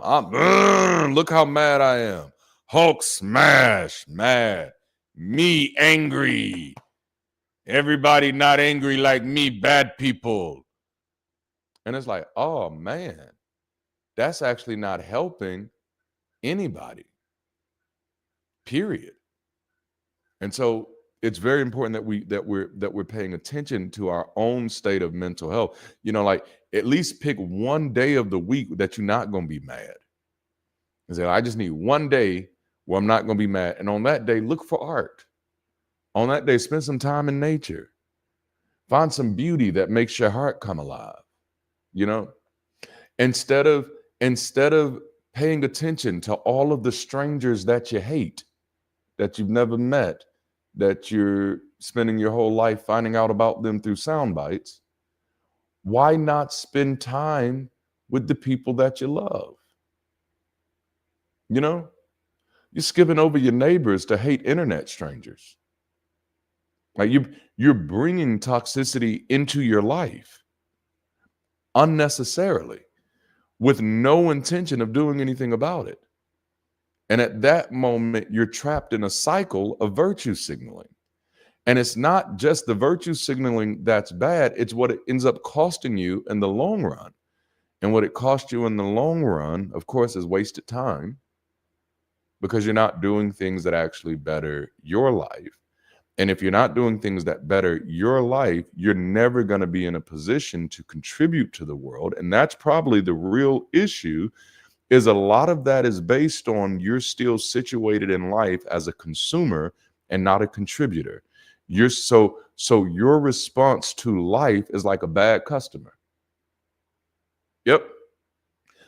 Damn, that got good. Your whole response to life is like a bad customer service experience. So you just want to speak to the manager. Manager can't do shit, but you just want to speak to the manager. That's going to make you feel better. You just want to tell them that was false advertising. Just so you feel better. You're a letter writer,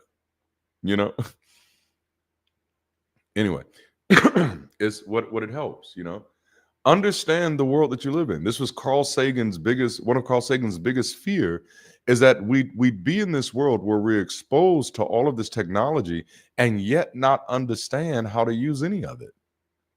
And so that's going to make us easy to manipulate.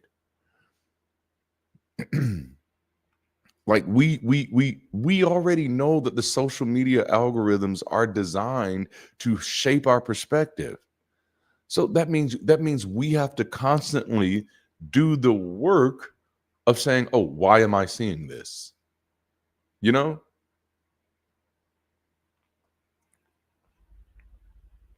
right, so that's what you watch.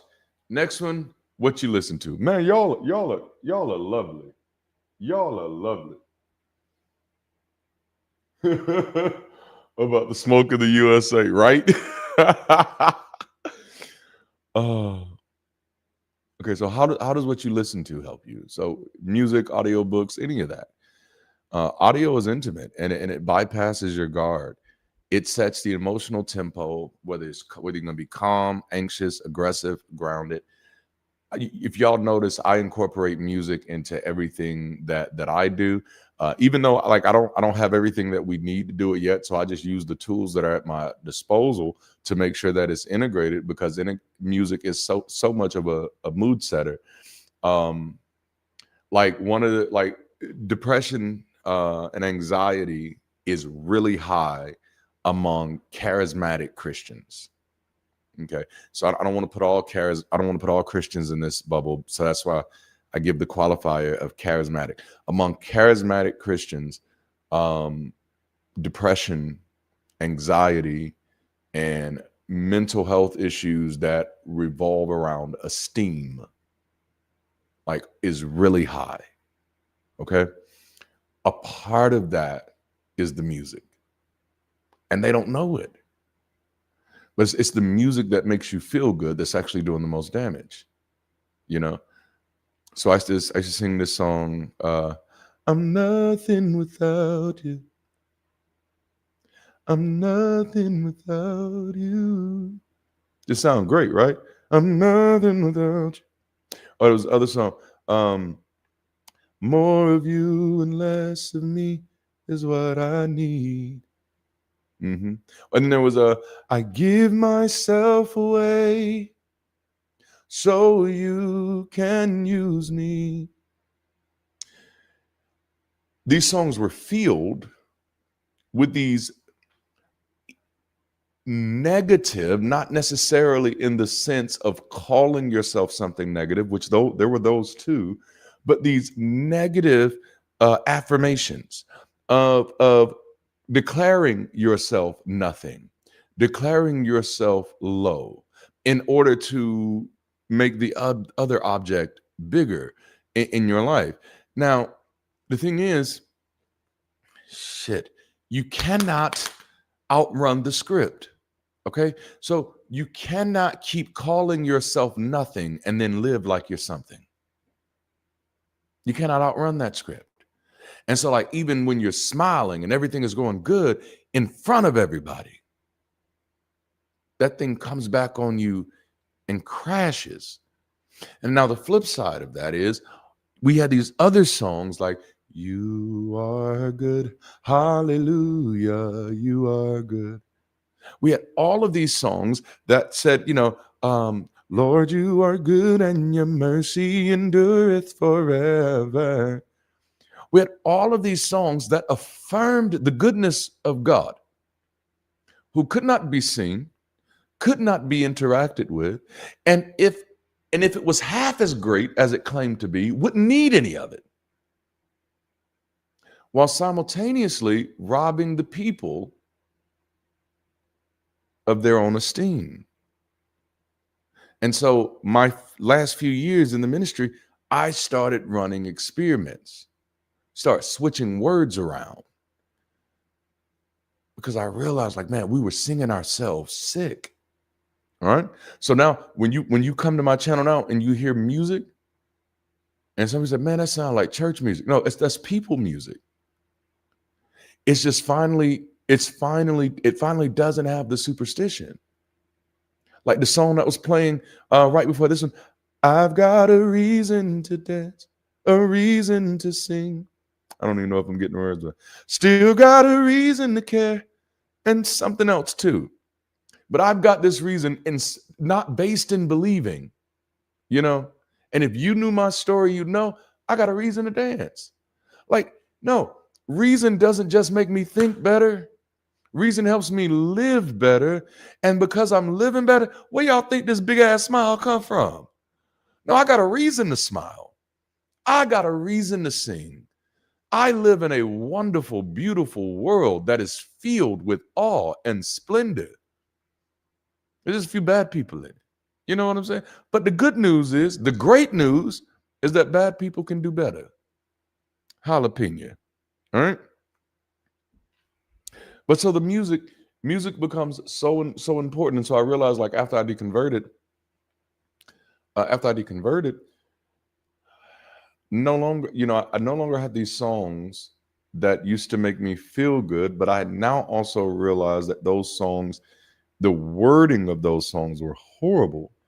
But then I also noticed, like, oh no, there is for lack of better words, there's a market for music that just speaks to people and that encourages them, that affirms them, that reminds them that they're okay. And that's the genre that I want to be in. Now I write a lot of music. Like I write hip hop. Hell, I write I write vaudeville shit. Like I write all types of stuff.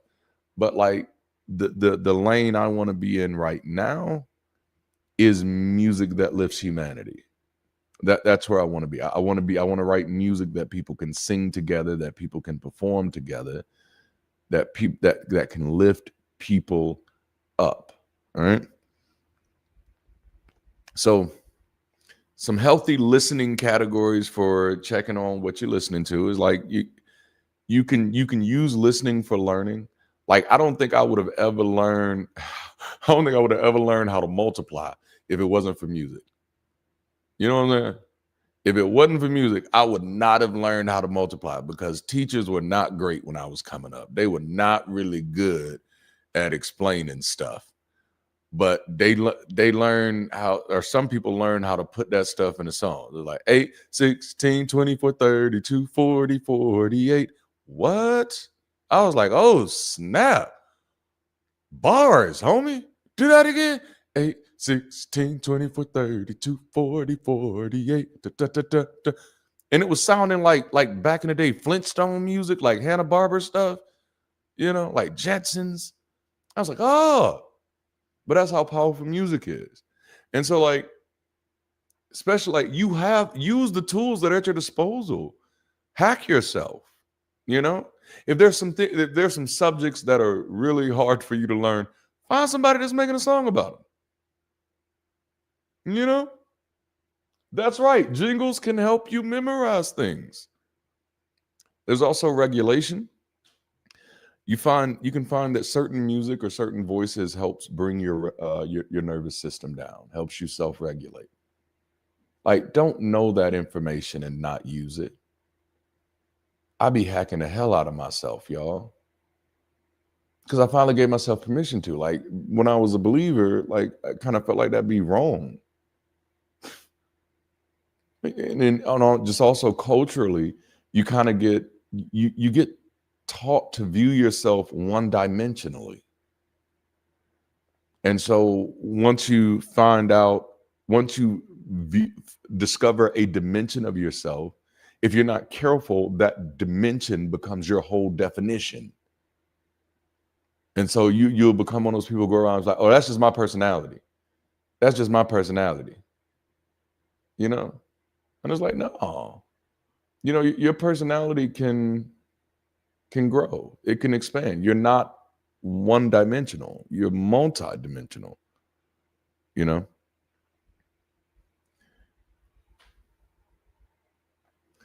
But just some practical things that you could do. Good night. Some practical things that you can do is to balance your inputs. And you can do this with watching as well. For every hot take, add one slow thinker. You know what I'm saying? Like, if you gotta, like, if I'm a hot take voice in your life, but I hope I'm not the hot take voice, but if I'm a hot take voice in your life, make sure you got another voice in your life that's like the wait, hold up, wait a minute type of voice, right? One of the most overlooked categories when it comes to, let me see. I have never seen Life of Pi or read the book. Maybe I need to. Typically, if you want to win me with a movie, there has to be people in it, and a lot of them. If it doesn't look like a lot of people going to be in it, I'm probably not going to watch it. I have not seen Castaway to this day, nor have I seen The Terminal for these exact same reasons. I don't want to watch a movie about one person stuck somewhere. The only movie I've done that with and enjoyed was, I think it was called The Blue Lagoon, way back in the day. And that was because I was a freaky little kid that liked to see naked people, and they were naked at some points in the movie. But that's the only one I remember. Oh, Melania is definitely out of the question. Never. Let me stop. Oh, man. Okay, so one of the most overlooked areas when it comes to what we listen to, of what we listen to, is ourselves. There's voices. We talk about music, we talk about television and stuff like that, audio books and all of that. But one of those planes is, again, I mentioned this earlier, a lot of the voices in my head, I realized were not even my voices. Darante, this isn't what you think. This is what your family thinks. Do you agree with that or not? And then I'd be like, oh, I don't. Okay, so let's go ahead and get that out your head. Let's go ahead and exercise Aunt Ruby from your mind. All right, let's get her on up out of there. I do have an Aunt Ruby, but she's not one that I need to exercise. But It's paying attention to your self-talk, first discovering how much of that is you and how much of that is society. And that's so important to reclaiming your sense of self, your sense of agency, and how you navigate in the world. Is really like, damn, is it even me navigating? Or am I just doing what my family does? And if that's what if you're doing what your family does because you agree with what your family does, fine. But if you're just doing it as a default, then we got some more deconstruction to do. You know, that's why when people ask me, they said, Darante, are you in the deconstruction space? I'll say, I'm sort of in the deconstruction space. I'm more interested in the reconstruction space. Mm-hmm. When I was a Christian, my whole approach to life for a long time was, Satan, I'm going to tear your kingdom down. For this cause was I manifested to destroy the works of the enemy. That's no longer my approach because I no longer have an enemy. I know there are bad people out there, but me personally, I don't have an enemy. All right. So I needed a new cause. My cause is not deconstruction. My cause is not destroying. My cause is, what can I build? I'm not looking for what can I take, what can I make. Y'all ain't ready. I know who I am. I got a reason.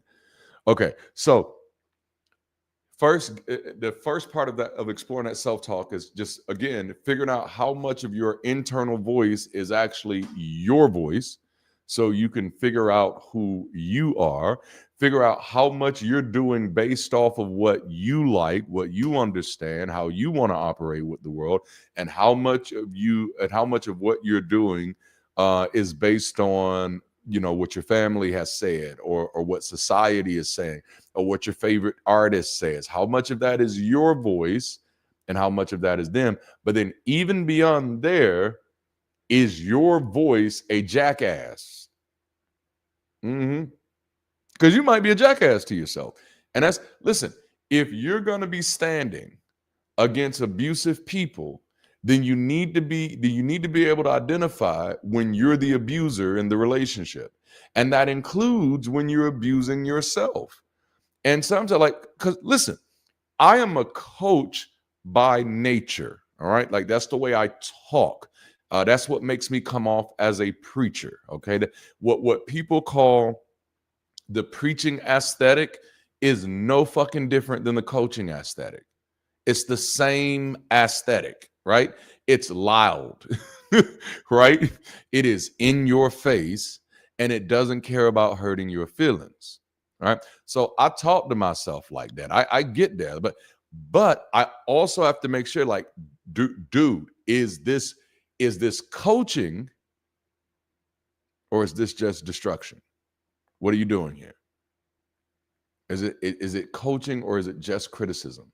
And so a part of your self-talk is, like, a part of challenging those inputs is challenging how you talk about yourself. I had a friend of mine, we were driving to Atlanta, Georgia for a church conference, Leading in Tough Times. And at the time, I might have been 19 or 20. I was still 20. I think I was 20, still very young. And we were, you ride in the car for like 4 hours. So we're just talking a little bit about our different experiences in ministry and life. And then I was telling him about my experience, and I was like, yeah, they said I'm a church hopper and this and that. And, and he was like, yeah. And no, I was like, no, I said, yeah, I was a church hopper for a while. And he was like, you were a church hopper for a while. And I was like, yeah. And then he was like, how? I'm like, what do you mean? I went to like 4 different churches. And he was like, but you're just 20 now, like, right? And I was like, yeah. And how many of those churches did you get to choose? It's like, oh, well, yeah, I came home. My mom had moved. So I was homeless. So I had to go to a different church.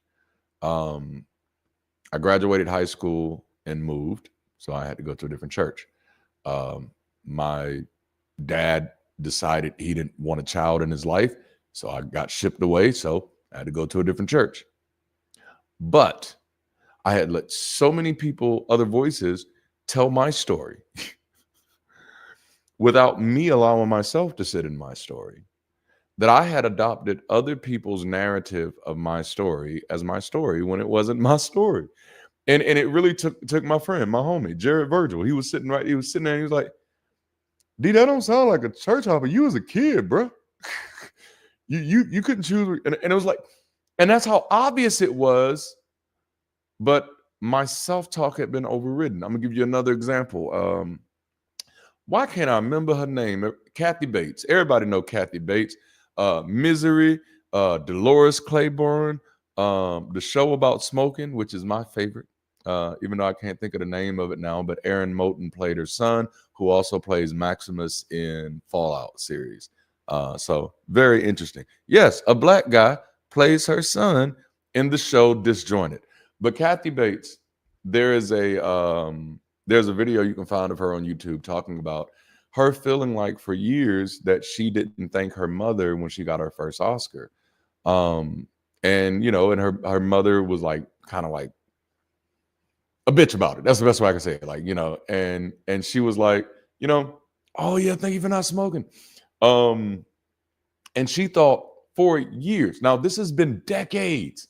And so for decades, she has punished herself in her self-talk for not thanking her mother at her Oscar speech. And then she sits down decades later with a journalist who says, why did you think you didn't thank your mother? And she says, I think I didn't thank her because she had been mean to me right before. And they're like, no. Why do you think that you did not do it? Because you actually did. What I'm highlighting here is how powerful self-talk is, how convincing self-talk is, and it can still be 100% wrong. Okay? This is why I caution people who leave religion and replace it with intuition. If intuition was effective, we wouldn't need microscopes. Okay? Because your voice can be affected. It can be infected. Your voice can have biases. Your voice can have fallacies. Your voice can be absolutely wrong. So it does require like being willing to engage. Am I wrong about this? Dealing with that self-talk. Am I being too hard on myself? Am I being too hard on others? And then once you kind of regulate that, you can begin to use your self-talk as superpower. Like, oh man, do you not know I don't need anybody else to speak well of me because I praise the hell out of myself.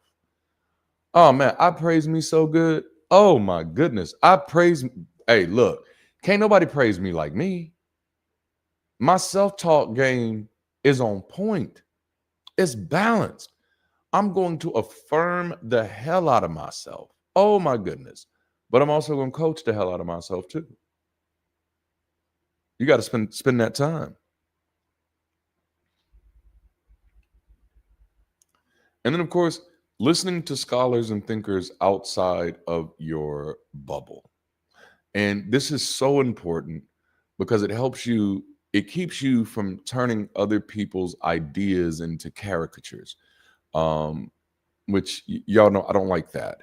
This is why I come from the church. I come from the mega church world. You don't hear me talking about churches the way that other people talking about churches. But you know why? One of the biggest differences is that you'll find many of those people who have all of these opinions about churches were never a part of them. And so then what you're judging is not even a reality. It's a caricature. What you're critiquing isn't actually a reality. It's a caricature. And that's why it only lands on your team. Only the people that's already on your side will look and say, that's valid. Because they're just as disconnected from the source material as you are. Y'all know me, I find shit like that to be incredibly disingenuous. If you don't have an operational relationship with it, your mouth should probably be shut on that subject. That's dealing in good faith. Otherwise, you run the risk of muddying the waters with misinformation that you repeated. And that's really what the whole thing is about, learning how to navigate with reason. There's certain things I don't talk about because I don't have a reason to talk about them. People ask me all the time, why don't you attack Islam? I am not an expert in Islam. I'm an expert in identifying bullshit, so I can say that's bullshit too. But that's about as deep as that synopsis can go. Because I'm not going to allow myself to get pulled into talking about things that I don't have any expertise in. And that's one of the things that does become highly problematic. We be learning things from people who ain't even qualified to teach those things. I'm like, wait a minute, when did this person become an expert in this? I thought this was your lane. How did you get all the way over here? I'm not saying you can't get all the way over there, but how did you get all the way over there? You know? Oh, I like that. Never speak on an empty stomach. Damn, those are bars. That's good. That's right. No investigation, no right to speak. And that was a standard that I put myself to the year that I deconverted. You know? I was like, no. If I'm not investigating it, then I can't speak on it. I can't. If I'm doing so, I'm operating in bad faith already. And I'm adding to the problem, which I see a lot of that right now. You know, this next video that's coming out tomorrow, I'm going to be talking about Nicki Minaj a little bit. And one of the things that we're going to talk about in that one is how people take advantage of low knowledge zones. And what it is, like Nicki Minaj, she made a claim, and I'm gonna walk through it in tomorrow's video, but she made a claim about Nigeria and Christian persecution. And I'm not saying that persecution isn't happening there. I'm not saying persecution is happening there. I'm highlighting it as a low knowledge zone, that the probability of anybody in the United States having a bird's eye view of what's happening in Nigeria is not very high. You know, like that's one of the reasons, like that's one of the ways you can identify a liar from a long way off, is by actually interrogating their proximity to the context. How close are you to this context? Like if you was in Nigeria when you were telling me, you like, hey, I just went to Nigeria and shit is bad over there. Like that would at least put you closer to it. But you're right over here, which means that you're just repeating a narrative you heard that you don't have any expertise on, but you're still presenting it as if it is, you know, this is the truth. And that's a habit that we do lean into. All right, so what are you watching? And I got to wrap this up. What are you watching? What are you listening to? What are you reading? And in this world, like you can put reading and listening to together, because if you don't want to read, get an audiobook. But reading matters, right?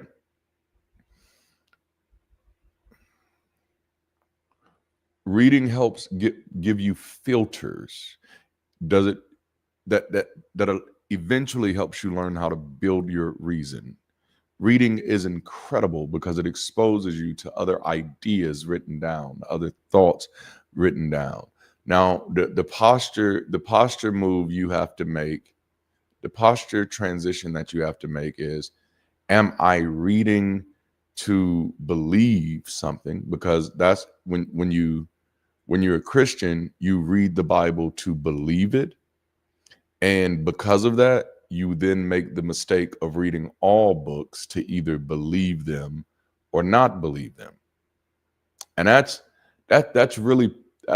poor habit. You don't want to do that. You don't want to be reading a book to believe it or to not believe it. Books are not to be believed. Ideas are either supported or they're not, you know. So you're reading to expose yourself to other ideas. You're reading to add new points of engagement and new points of reference in your mind, you know. Um, some people beat themselves up sometimes when they don't know an answer to a question or they don't know how to solve a problem. And many times they're judging themselves by what other people, how quickly other people are able to get to the answer. And I'm like, that person, like, knowledge is not a speed thing. The information is either present or it's not. That other person is not quicker than you at getting to the answer. That person has more points of references in their mind that helps them identify the answer. That's where the speed is coming from. The speed is coming from more points of references. So reading is not about finding something to believe. Reading is about giving yourself more points of references that helps you connect the dots. Damn, this is good.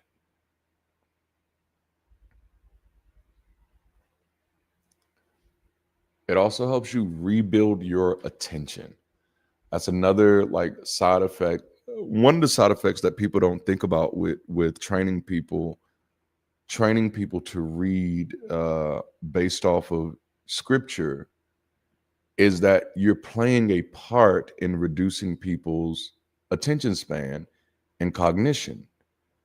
You're teaching people the practice of separating tiny, scriptures from context. So no, you don't need to read all 3 or 5 of these chapters to understand what's going on. You just need to read this one verse. This is how you create a tweet economy. See, the church did it first,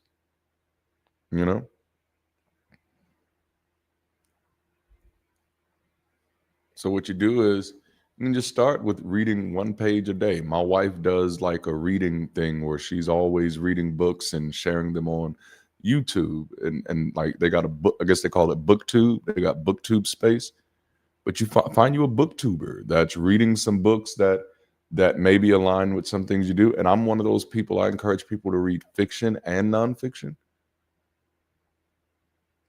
Historical fiction is probably one of the greatest genres of fiction to me that there is, because like history makes people relevant. Like historical fiction makes people real. Like, I don't know why. I don't know how it does that. Truth is stranger than fiction, I guess. But no, you want to start working on that attention span. Man, I've never met a person who could read books that couldn't read people, and you just kind of keep a running document. What am I learning from what am I reading? What am I unsure about? And what do I want to test in life? And the funny thing, the more you increase your reading, it never fails. You're gonna watch your cognition, your ability to catch things end up increasing like with it, because you're exposing yourself to more points of references. Reading should ultimately move you from being a consumer of information to a critical thinker, to an independent thinker, to asking yourself, what do I think about this? Oh man, Star Wars and Star Trek. Yes, I love both. I didn't realize how much Star Trek had impacted my life, but Data was a major character for me from Star Trek Next Generations. And everybody loves Porthos from Star Trek Enterprise, right? Porthos is amazing. I have a beagle, so I'm going to love Porthos. And I like the Three Musketeers story. So, it all checks out. All right. But that's, and then the last one, your conversations. That's an input. Your conversations. That was probably the one where most of you know me. Most of you, if you've heard me talk enough, I don't answer my phone. I don't answer my phone. I stopped doing that in 2014. In order for me to answer your phone, and in order for me to answer a phone call, I have to be expecting the call, and I have to know what the call is about in advance. And that was something I had to start doing because of my lived experience. As a former pastor, people literally felt like they were obligated to my time. And I'd get on the phone because I'm kind of a cool person. I'd be on the phone for hours and hours at a time, never getting anything done, you know? And unfortunately, I don't have that privilege. I get it. A lot of people have the privilege of free time. I really don't. And I don't mean that in any way like, oh, I'm bigger or better than everybody else. I got 4 kids. I got 4 kids. Oh yeah, I definitely wouldn't answer the phone for my mother. She was one of the main people that I started doing it for. She was one of the main people that I was like, hey, like just because I have a phone doesn't mean you have unlimited access to me. That's not how that works. I'm still a free individual, still completely autonomous. And of course, like for me, I don't have the luxury of free time. I got 4 kids, 2 are getting ready to go into college right now. And I wasted like 2 decades of my life doing things that actually didn't build my life or create a foundation for my kids. And so like that's really, really my focus. Like, nah, my kids can't struggle the way that I struggle. Can't do that. I can't have them not answering my phone calls. Oh man. Oh man. This is too good. But so I do the same thing with my conversations. So it started with my phone calls, but now it's if I notice that after a while my conversations are just what I'll call mental masturbation, I start getting out of those conversations. No, I get it. I get it. You got time to waste, and I'm not going to disrespect you for having that time to waste. But I'm not going to sit here and be talking about aliens in the White House all day. My kids got to eat, man. Like I got to be doing something with my dreams. I can't be caught up in everybody else's conspiracy. I got to be doing something with my life. Like, and so that's it. Because again, I guess as I deconverted, some things did become a little more transactional for me, right? Because then it became like, because getting back connected to that cause and effect, Darante, why are you not where you want to be in life? Or why are you in a place that you're dissatisfied with where you are in life? Like, what are you doing to change that?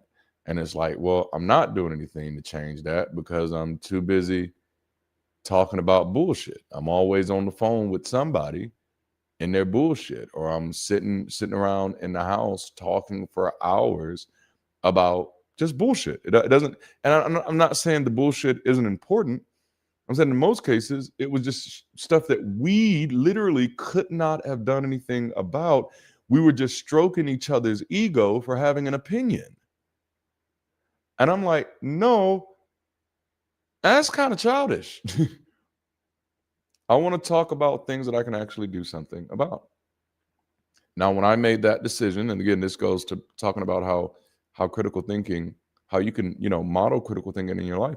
When I made that decision, I had a lot more time on my hands to do things that mattered.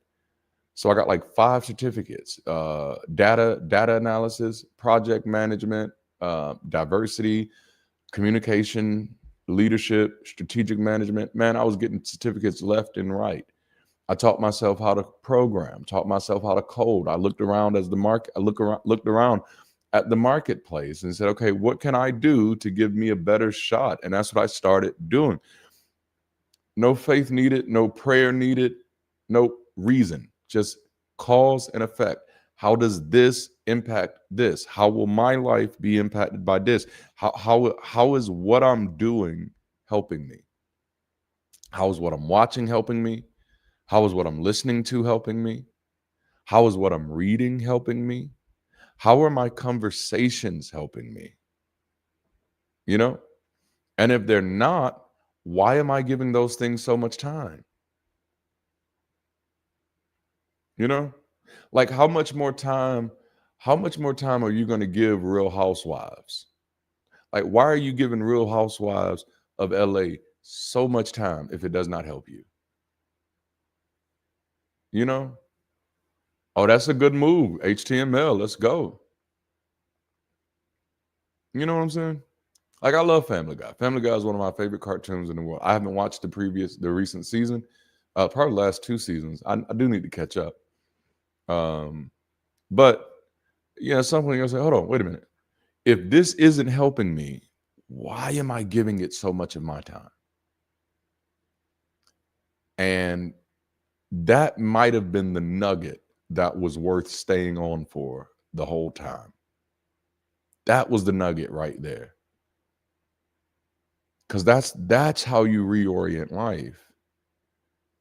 Is that no, if this thing isn't helping me, why am I giving so much time to it? It's that question that takes your life out of the matrix of other people's opinions and expectations and puts you back in the driver's seat. That if I'm going to be giving my time to something, it needs to be benefiting me. If I'm going to be if I'm going to be watching this show over and over and over again, I need to be getting something from it. And so those are the questions.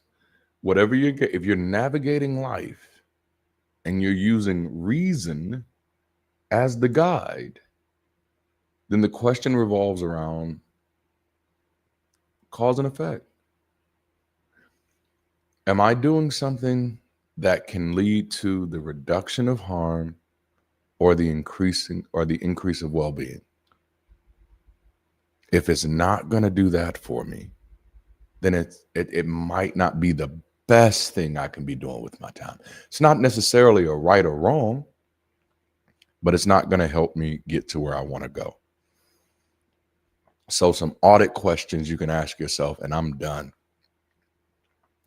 It's what did I watch this week that helped me think better?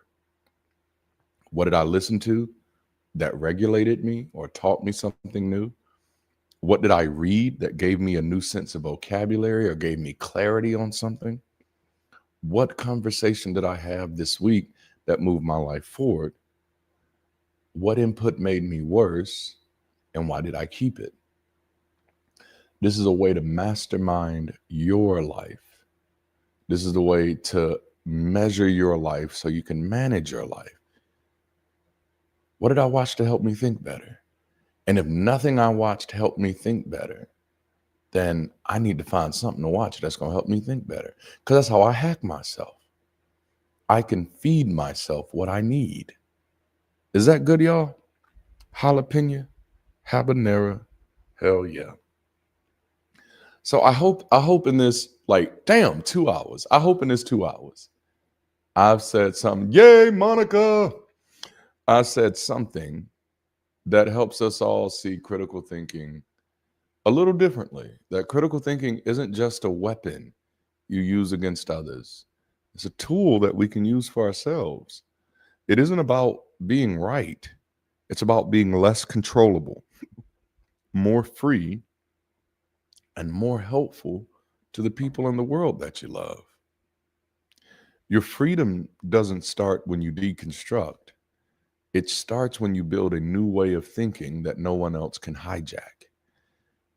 That's the whole purpose, is to now program yourself on purpose so that nobody else can.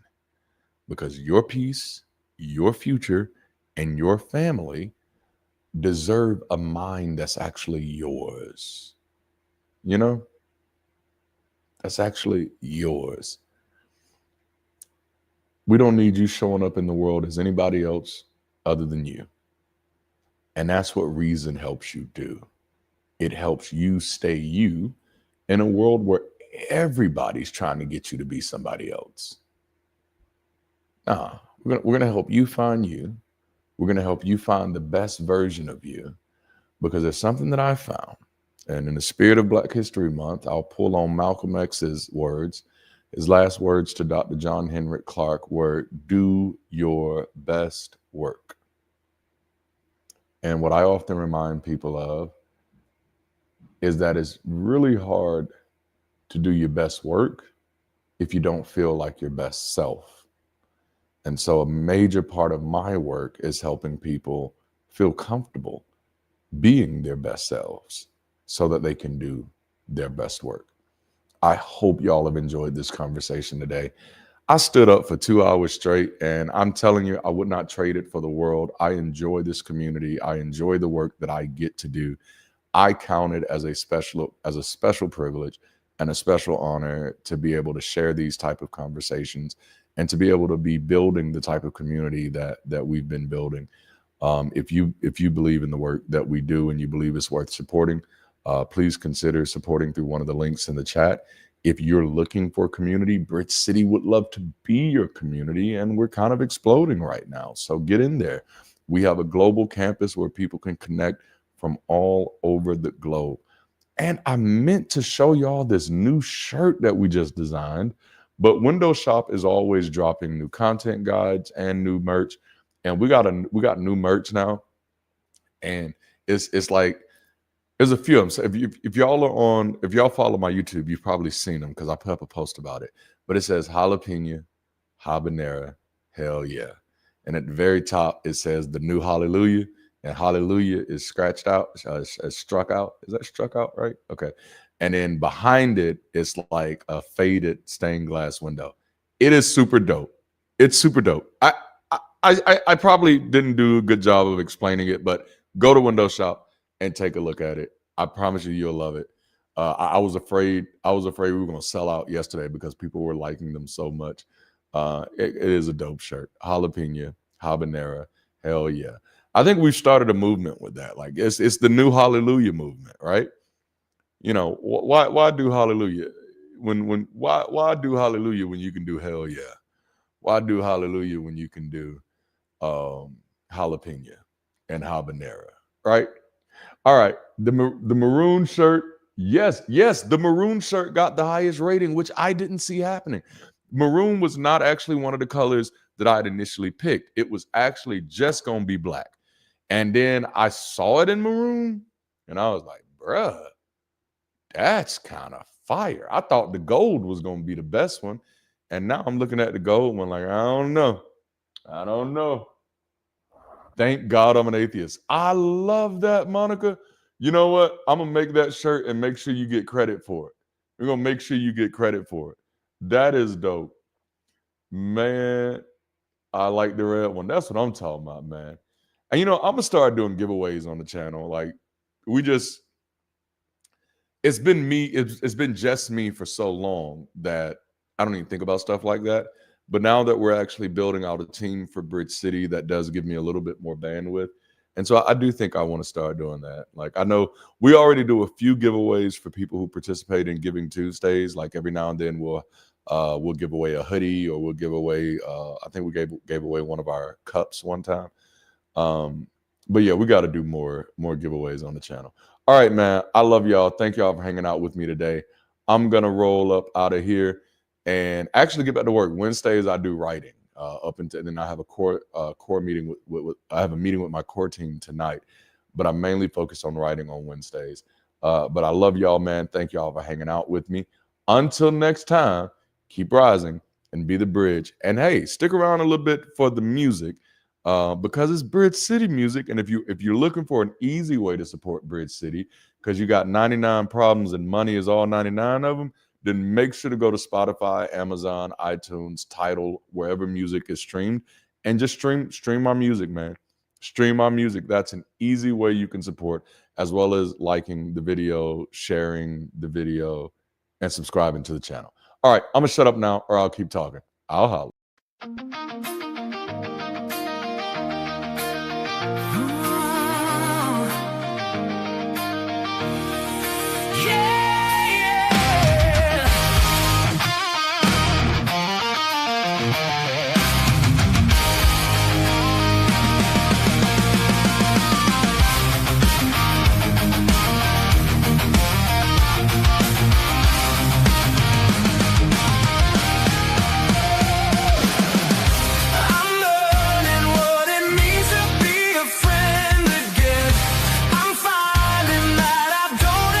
Pretend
means to be a friend again.